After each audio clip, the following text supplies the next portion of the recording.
Well, the trip started out in White Salmon, Washington. It's where kind of our headquarters for North America is.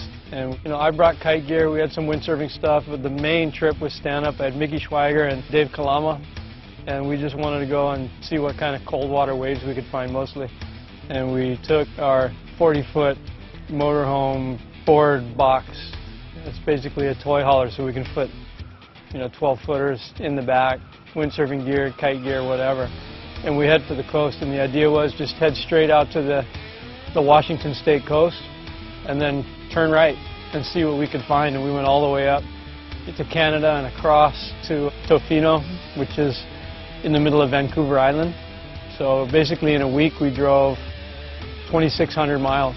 We left with no real agenda. There was no particular map that we were following. It was really, in the old sense of the word, an adventure. We left Hood River knowing that we were going to Tofino, Canada, and anything in between was just up to serendipity.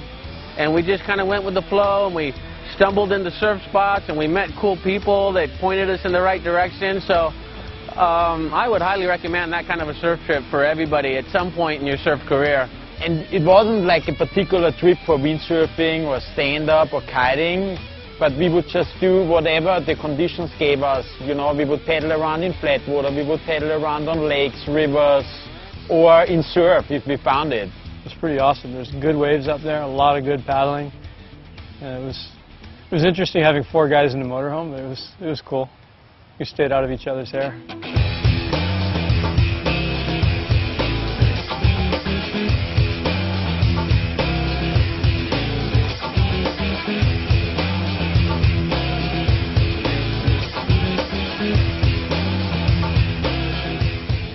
Gorge was interesting too, because over there, you know, we did a bunch of downwinders, which are really slow because you're going against the current. You're getting glides, but you're not really moving that far forward. But to me, the more interesting part was, you know, there's all those side arms in the river, and you paddle up those rivers, and it's beautiful. There's a lot of whitewater rafting up there, and part of it you can also do with the stand-up board. But it's just a nice nature experience, you know. You get a workout, and you are able to explore nature that you don't see otherwise.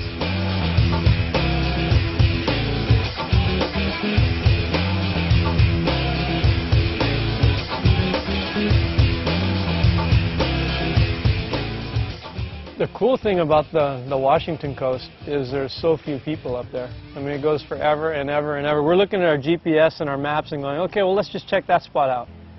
3 hours later, we're still trying to get to that spot. I mean, it's huge. There's so much space. The only bummer is that the road doesn't really come down and connect with the coast in that many places. So you're kind of limited to water access. You know, we're looking at it going, man, if we had a helicopter or a seaplane or a boat or something, there must be a million waves between here and that next spot that we're going to. It just makes you wonder how many good spots there are on all that coastline where there's no access. And going with the RV, you can stop anywhere, you know, you can check everything out. You rip the boards out of the back garage and just paddle around in random spots, and you keep looking at the map and try to find surf spots. So it was really exciting. And then went straight out to the coast and found a bunch of really good waves, especially a place called La Push on the Washington coast. It was unreal. It was like something out of a novel. This little bay with perfect little waves on both sides. The water was kind of mid-50s. Most of the guys surfing were wearing 5 mil with gloves and booties and hats, and we were out with 2.2 and no booties, because on a stand-up you're not really getting that wet. So that was pretty cool.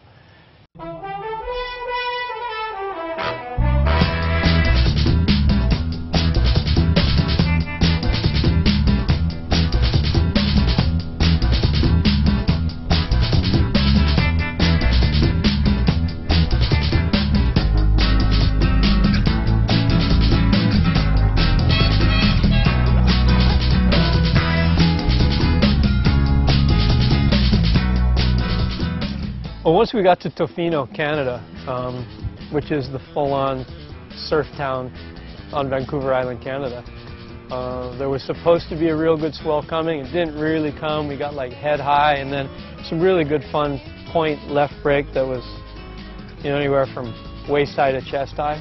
Still good fun. Unbelievable conditions, dead flat water. And then some of the local guys took us around the corner inland up into the waterways to go look for bears, basically. And we were stand-up paddling right up to wild black bears, which was a trip. And he's like, oh, yeah, show you guys around with the bears. And we took our stand-up boards. And when we saw the bears, we started paddling around. And after a while, we realized that they don't really care. And the water drops in really deep immediately, so you can kind of paddle really close to shore. They look at you a little bit, and then keep turning rocks over. And out of the distance, you know, they look like maybe like a bigger dog, but when you get closer, you realize that those guys are actually fairly big. And when you see them play around on the beach, they turn over rocks that are maybe 70 pounds, just with one paw. They go like, bam, and roll it over, and there's a crab, and they crunch it like chips. And just the nature and being that close to an animal that is so powerful, yet so uninterested in what we were doing by paddling around, was quite an experience. I've never done anything like that before. So I'd say the highlight was paddling with the bears.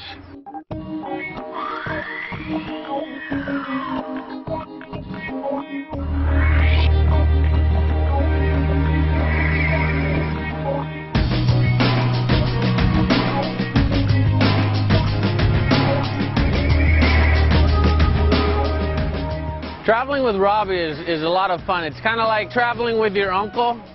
You know, you got to kind of behave a little bit, but he's actually, when you hang out with him a little bit, you realize he's just as goofy and wants to have just as much fun as you do.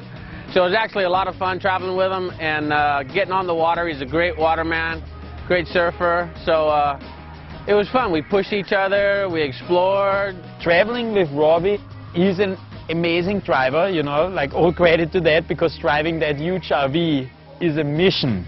Because a lot of the places you know, I'm like, hey, let's go there, that looks good on the map. But with such a big car, you never know how you get out of there again, because you can't tell how big the street is gonna end up. You know, the mixture between Robbie and Kalama and me is, that's hilarious to begin with, because Dave always wants to do something. You know, if he isn't paddling around, he wants to basically sleep or eat.